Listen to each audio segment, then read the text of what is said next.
The conditions varied a lot. Some women had very, very bad conditions and women were killed.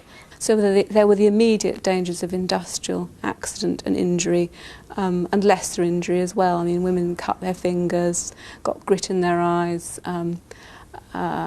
experienced noxious fumes from all sorts of processes. But the other really major danger for women, which was very much hushed up at the time, was from TNT. And several hundred women did die from TNT poisoning.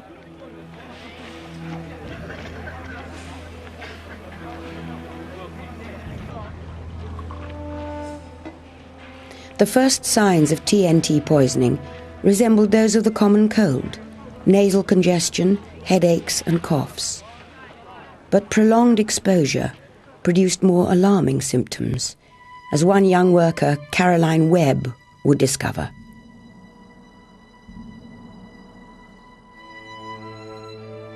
It was all bright ginger, all our front hair.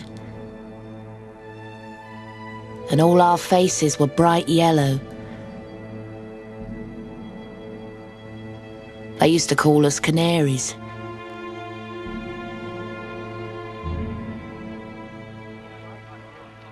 This doctor, he was looking at us girls one day and he'd say, "Half you girls will never have babies, and the other half are too sick. God help you."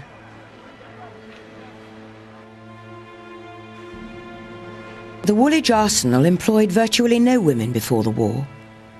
By December 1917, there were 24,719 of them, making up 73% of the workforce.